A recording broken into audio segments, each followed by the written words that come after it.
नमस्कार मित्रांनो, नवीन एका मिनी ब्लॉग मध्ये तुमचं स्वागत आहे. तर मित्रांनो, आज आपल्या मंडळाचा महाप्रसाद आहे. मग त्यासाठीच आपले सर्व मंडळातले कार्यकर्ते तयारीला चालू होते. मग नारळांचे फंटे वगैरे आणले, आपल्या मंडळाला लावले, लाकडं वगैरे सर्व काही आपल्या मटेरियल आलेले, मग माळं वगैरे आणलेले.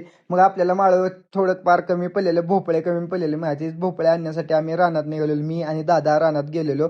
रानात भोपळे आणण्यासाठी गेलतो. मग रानातून भोपळे वगैरे घेतले आणि डायरेक्ट आपण मंडळात आलो. येऊन बघतो काय आपले आचार्य वगैरे आलेले, मग काय सर्व काही तयारी चालू होती आपल्या महाप्रसादाची. तर आपल्याला महाप्रसाद म्हणून दालचा राईस करायचा होता आणि शिरा करायचा होता. मग त्यासाठी सर्व काही आपल्या मंडळातले कार्यकर्ते झटत होते आणि मदत सुद्धा करू लागत होते. मग आपल्या मंडळातले कार्यकर्त्यांनी आपल्या चूल वगैरे पेटवली, चुलीची पूजा वगैरे केली. तेवढ्यात आपल्या आवीने इकडे कॉफी वगैरे केली आपल्या मंडळातल्या सर्व कार्यकर्त्यांसाठी. मग मस्तपैकी सर्वांनी कॉफी वगैरे घेतली, मी पण मस्तपैकी कॉफी वगैरे घेतली, पिऊन घेतली.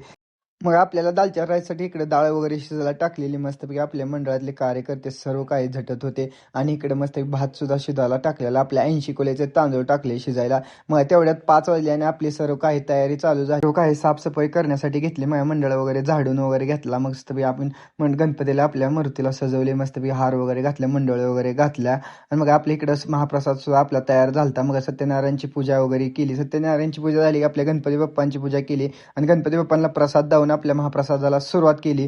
चला मग मित्रांनो, आपण डायरेक्ट भेटूया महाप्रसाद संपल्यानंतर. मित्रांनो, आपण महाप्रसाद वाटण्याच्या नादात आपण ब्लॉग काय शूट केला नाही. मग डायरेक्ट रात्री आपल्या 11 वाजता मंडळातले कार्यकर्ते सर्व जेवत होते. रात्री 11 वाजले आपला महाप्रसाद संपायला. तर मित्रांनो, महाप्रसाद संपून आपण 400 ते 500 माणसं जीव घातलेले आहेत महाप्रसादामध्ये. तर मित्रांनो, आजचा मिनी ब्लॉग कसा वाटला ते नक्की कमेंट करून सांगा. मिनी ब्लॉग आवडल्यास तर फॉलो कराल तेवढं विसरू नका. तर आपल्या मंडळातले कार्यकर्ते सगळे निवांत झालेले आहेत. तर बाय मित्रांनो.